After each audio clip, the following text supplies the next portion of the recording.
Another Glass of Bubbly video, and this time we're going to look at the light and fruity category of the Glass of Bubbly Awards, and we've got all of the medal winners, all of the gold medal winners and the trophy from the 2020. Now it's a very special category. It's all about fruit expression in the wine, and it's strange that even though it's light and fruity and people may think, well, Prosecco, this is absolutely Prosecco, each of the titles through the years has yet to be won by a Prosecco. This year was the one from Georgia, the Badagoni. I think the year before that was an English sparkling wine, it was a Fitz Rosé. I think we've had the B Brut, I believe, from that is from Belgium, and I can't remember the year previous actually. Do you remember that one? No. There was another one and I can't quite remember, but each time that this light and fruity category has been decided, we've yet to have a Prosecco winner, but we do have them in the gold medal position. So this is all about, see what it is, I've got some fruit here, and what this all about, this category, is this kind of fresh fruit flavour. You cut into the apple and you've got that kind of that nice smell, or we got, say, a mango, and we've got lovely mango here, fresh ripe mango again. Yeah. Fruity, fruity, fruity. And it could even be, you know, a touch of the more kind of acidic approach here. I've got a kiwi. So all of the fruit flavours delights in both the aromas and flavour and in the palate. So where do we start here? We've got the Cartizze, so Prosecco, we've got traditional method Italian. We have got here, this is from, where are we here? This is 2018, this is Pinot Noir, and it's from Austria. We have Champagne, and we have another Prosecco, Superior Prosecco. So should we kick things off with the Prosecco? Yeah, let's do it. So let's do it, I like it, Oliver. So the Montalvini, this is their Superior Brut. This is the Azzolo, a special region in the Prosecco. I'll say that you and I have been there, we had a nice dinner. And this is Montalvini, and this is 11.5%. And as I say, this is the Azzolo, and it's a gold medal winner in the light and fruity category. But beforehand, we did name it fruity and floral. Yeah. It was fruity and floral, but we changed it over following recommendation from judges to call it light and fruity. So Montalvini, I've been there, very nice winery. Clean, we've had these chilling away nicely.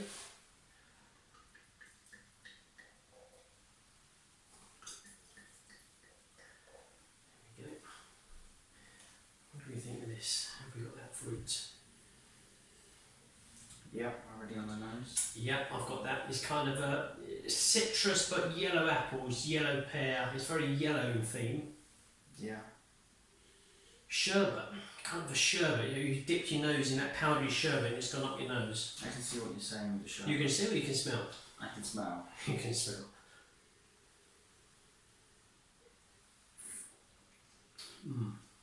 Very nice, very, very smooth, very silky character. Citrus. We've got that character of the terroir from the Azzolo, so I've got a touch of kind of minerals, a little bit of chalkiness to it, but certainly a smooth sensation in the palate. Fruity, definitely. Yeah, I agree with what you're saying there. Yeah, that's good. See, I'm paying him well. He's agreeing with what I'm saying. Very easy to drink. Most enjoyable from Montalvini. It's clear to see that it's got a gold medal. Absolutely deserving of a gold medal. A very, very classy wine. Where do you think next? Do we go up to the Cartizze, or do we go across to the Rosé from Austria? Because it's going to be quite a variation of flavours in these wines. We can go for the Cartizze. Cartizze, yeah? You can go for that one? Different styles, not so much the flavour. The flavours are fruity and floral, but it's different ways it's expressed from different grapes, etc. Another gold medal, this time from Villa Sandy. Villa Sandy, and a gold medal. La Rivetta Cartizze. So Cartizze is the creme de la creme. It's the cream area of the Prosecco. It's a wonderful location, very high up. Goodness knows how they pick some of those grapes, because it is literally coming on a you know, a 50, 60 degree kind of slope. Wonderful for tourism. It is a magnificent region, and it really has a special place for me and for many that have visited it. But the quality of the grapes is really, really superior. It's the best of Prosecco. So if you hear the name Cartizza, you know you're going to be in for a real treat. So again, Villa Sandy, gold medal, light and fruity. Oh, yeah, again, I think even a stronger expression of fruits. Yeah, I think it's a more different variety. Different variety. It's got a nice freshness, a crispness to the flavour. It has an element of the character of smooth, creamy, silky texture that they usually produce with all of their Proseccos.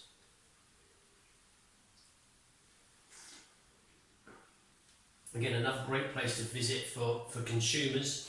You go to their website, you book up, you can visit the villa, visit the caves, the wine cellars, and you can do a magnificent tasting as well with them. Yeah.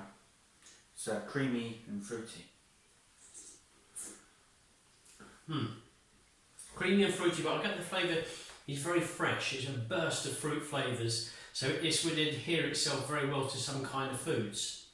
I think it's got that touch of acidity in the palate, not too aggressive, but it would work very well with certain kind of smaller kind of bits and pieces on the table, from bits of cheese. Cheese it would work wonderfully well with, maybe a few pieces of dry cured ham, and fresh fruits especially. So really a deserved medal from Villa Sandy, gold.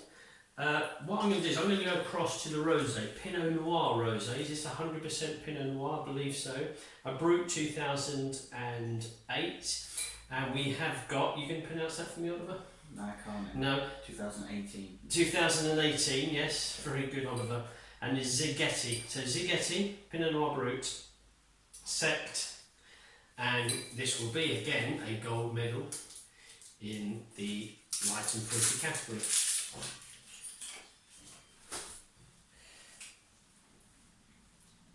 I think this is going to be an altogether different style.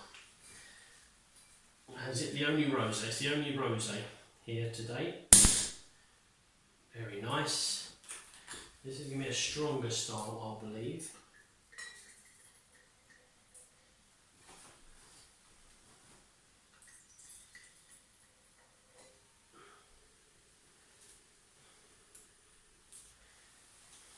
Again, we've got lovely glasses here we tend to use when we're doing a lot of our tasting from Lehman, so thanks to Lehman's for the glasses. Ooh, wow, the red berries, the strawberries, certainly strawberries, crushed strawberries. You just picked up a fresh strawberry and you squeezed it in your hand and it's running down your wrist and you're just smelling that flavour of the fruits. Very much so, that red berries as well. It's a fantastic expression of red berries and strawberries, raspberries. Very good. So the Pinot Noir is very expressive here. You're definitely getting a wonderful experience of kind of forest fruits, red berries, potentially even coming towards the blackberries, but magnificent on fruits on the nose.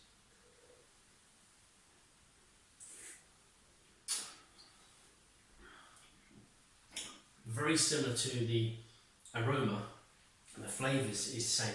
Initially a little bit dry, but it softens very quickly to allow the red berry fruits to come through. Very good. It tastes sort of natural, like you're tasting red berries. I would agree with you, yeah. You poured some proper freshly squeezed fruit juice into your glass. It's very true. I've got that. And that's a very good way. And I think the winemaker would appreciate that description. It's wonderful what they're achieving from these grapes here, because they've got a magnificent display of like a fruit bowl of freshly picked red berry fruits. Excellent. A gold medal, hands down, it's a gold medal.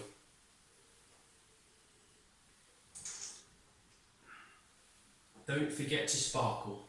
And we've got a little motto on the back, and this wine is sparkling for me. Well, it's certainly sparkling because it's got bubbles, but I think it's performing very well. So now we're down to 2 goals left. We've got 2 traditional methods. So we have, maybe we should give this one a go here. Yeah. We've got the Au Pair Serenissima from the winery Versandi. So this is not an actual Prosecco, it's Italian. It's a sparkling wine from Italy. It's spumanti, but it's a traditional method. And this wine here won the trophy as the world's finest sparkling wine in 2018. Our judges adored this wine. They performed exceptionally well during the days of judging. And another traditional method, so on the same kind of process as what we would see with Cava, what we would see with Champagne, English sparkling. It's not a Charlotte method, it's a traditional method, and it is from, and a good healthy pop, it is from Versandi, so we've got 2 gold medals here in this category. And we're going to give this one a try. So the 2018 World's Finest wine.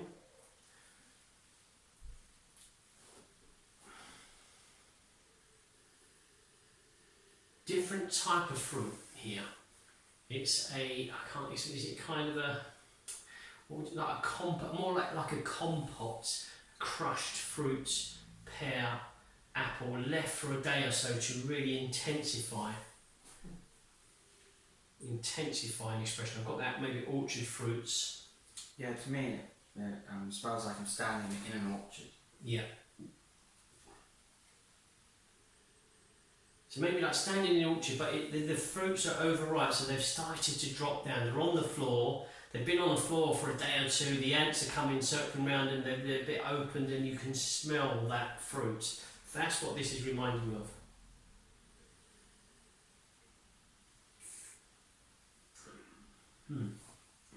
Very nice. Wow.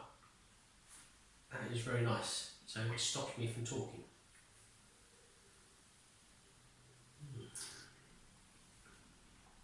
Fruity again, on the citrus side, initially citrus, but then it's covered with this creaminess as it hits mid-length,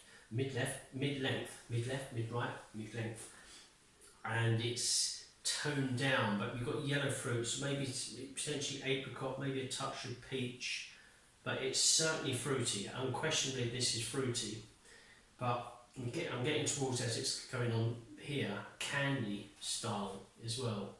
A candy finish with the fruits being kind of delivered in the palate, but very, very nice.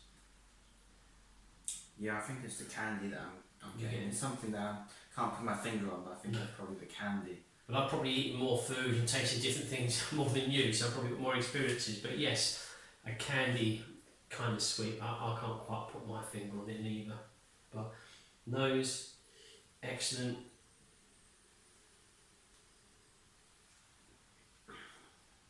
So obviously 2018 World's Finest, I think in 2019 this was gold as well, and once again a solid gold position for this wine, and wonderfully expressed in the category of the kind of light and fruity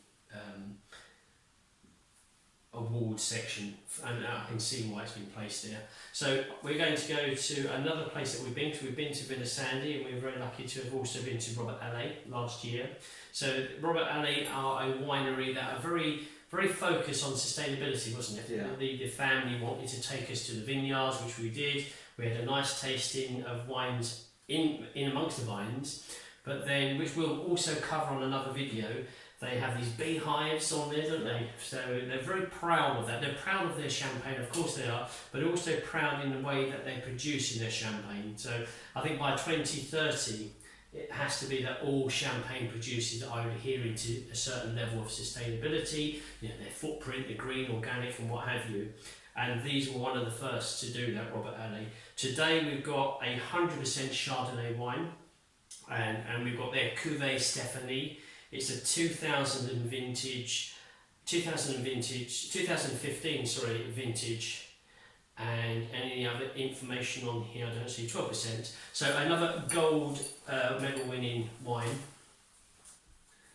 and we're going to try this one here. So we're over to France now, in the Champagne region. I like the bottle. I like the clear glass, and you can see the colour of the wine in there. As a couple of the wine producers tell me, open a bottle with a whisper, not with a pop, though most people do prefer a pop. So we are going here with Robert Allais.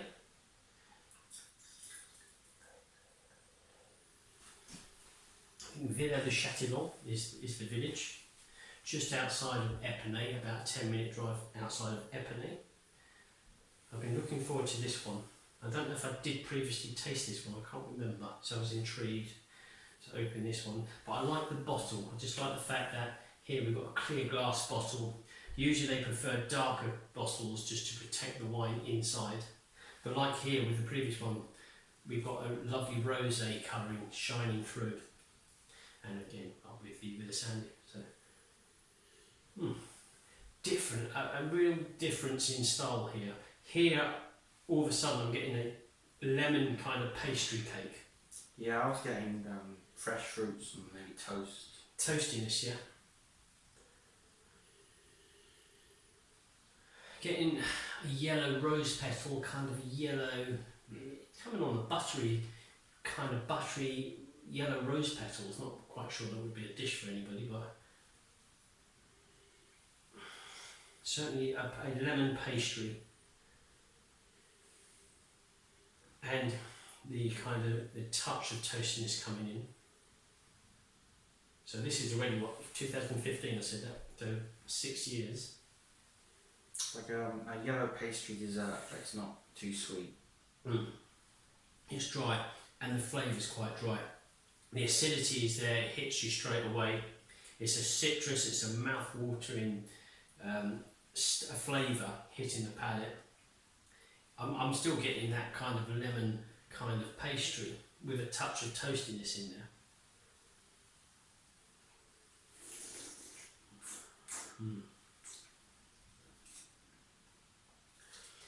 Far more acidity to this wine than any of the others. The side of the mouth, the tongue is really alive with watering itself because of this acidity. It's reacting to it, but it's also bringing this lovely citrus flavour, repeating the citrus kind of pastry flavour, but an undertone of a lightly toasted bread as well.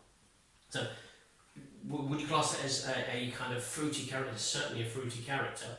It could edge towards, if we had like a pastry category, yeah, but it could also edge towards a toasty category, but not as much as the lemon shining through on this one. Yeah, I agree. Yeah, so yeah, that's a decent champagne and a decent position within the light and fruity category for me. So happy with that one. So the aroma and flavour seems to sort of be the same. Yeah, they were very consistent. So what you experience on the nose, sometimes with a wine you get a certain kind of nose. I think we tasted one English sparkling wine, wonderfully say pastry and buttery on the nose, and then you're thinking, oh, I'm going to have a nice subtle, soft, creamy texture, and boom, it was opposite. It was citrus, acidic, and it would, it totally contrasts. Whereas, as you said, Oliver, this wine on the nose is more or less what you're experiencing in the palate. Yeah. So the last one we're going to have is over into Georgia. I was there a few years ago. Really a remarkable place to go, Georgia, for wine. A lot of the smaller farmer producers, they're producing some really great wines. But this is Badagoni. So the light and fruity trophy winner for 2020 went to Georgia and went to the winery Badagoni. I think this is their Brut. This is their Brut, yeah. This is their Brut. Clear winner, I remember on this one. Oliver's going to go for the pop. He's going for the pop.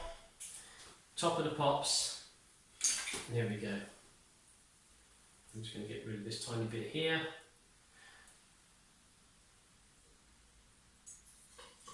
Lovely, perfect, Oliver. Thank you for being generous on the kind of pour. Well, it is the It is the Trophy. best one. Trophy. Yeah, it is the trophy for this category. You never know, one day it could be the world's finest. So you could be preempting something. You could be in trouble if it does become that. Because they'll say, well, hey, how do you know? Oh, dear. Wow. Yes. Yes. Yeah. Oh, dear. That is fruits. But I'm trying to point towards. I've got pear. pear. It is pear. It's a pear style. Similar to a Prosecco. Like a superior Prosecco. A creamy superior Prosecco. Something else there. Is there a touch of soft, sweet spices as well? Oh dear me! You need to taste this wine. This is on the nose. It's incredible. It really is. Yeah, I get some spices. I can also get some maybe like green apple skins. Yep. But there is a spiciness to it, like a sweet spiciness. There is. Yeah. It's not the savoury spices. It's more. Or any heated spices or peppers. This is a sweet spice. You could be smelling like somebody's just baked a lovely fruit cake and left it on the table for half an hour and pulled the tea towel off, and you've just gone, and then you're smelling this inside here. This is a wine that deserves to be smelt for about a minute or two. And sometimes that infuriates people. If you're out with your friends and you're in the bar and you're smelling the wine, people are thinking, Christ. But there's sometimes they take that habit from you, so they've had a pint of beer in the bar and they're smelling the beer and they think, oh Christ, it's rubbing off on me. I'm smelling my beer. So just drink it, Christopher. Okay. But that's wonderful, exceptional. Well done to the team at Badagoni. Really good.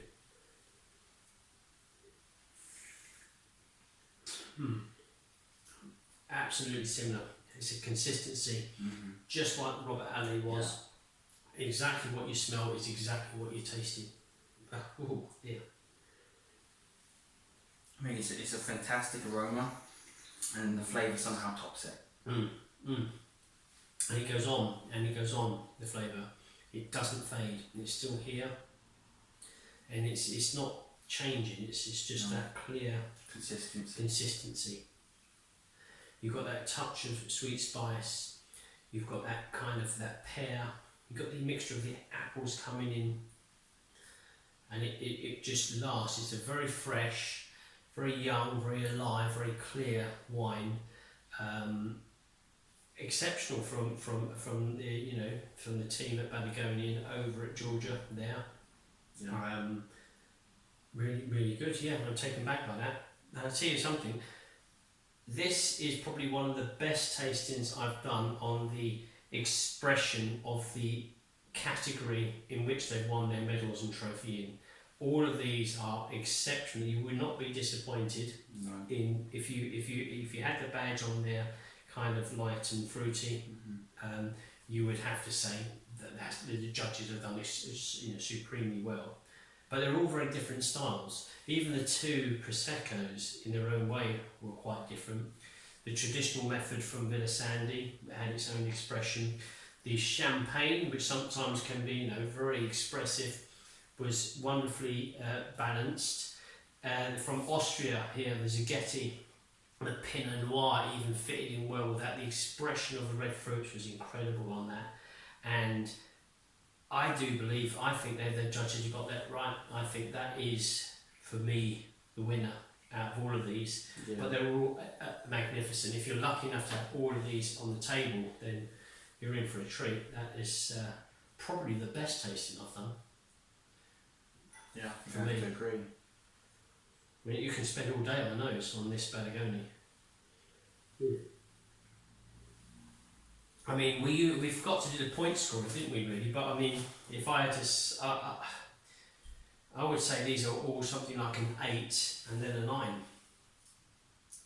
Yeah, I'd say 8, 8.5, yeah. And then 8.5 to 9. And then a 10 for this. You're going to go for a 10? No. I mean, this was very clever in a way that all of those red fruits really jumped out at you. The Zaghetti from Austria. But yeah, I don't disagree. That could be the perfect 10 for the category trophy. So, wonderful. Taylor, got anything you wanted to add to that, Oliver? Are you going to finish this video off? For which one we would take home? Yes, good point, Oliver. I of course want to take this one home. What are you going This to one had a great expression of the red. You're going to tell me that you want them all. Of course I want. Yeah. Them. Of course I want. You've them. got to pick one. I'll let you go first and I'll go after you. I do like red fruits. I do like my strawberries and Yeah. raspberries, so I'm going to have to pick this one. Okay, I'll tell you something. If I had to go back now and sit down in my favourite chair and just take a relaxing 10 minutes to myself, this is terrible. It is so hard. This is crucifying, really. I'm going to do what you didn't do. I'm going to take home the Badagoni, purely because it's wonderfully, it's created for this category. Yeah. But everybody here, all of the winemakers from Italy, France, from Austria to Georgia, massive congratulations, and we're very lucky to have tasted these wines. That concludes it. That's the light and fruity category 2020 Glass of Bubbly Awards, and I'm looking forward to see how the 2021 awards go. Yeah. Okay, cheers everybody. Cheers.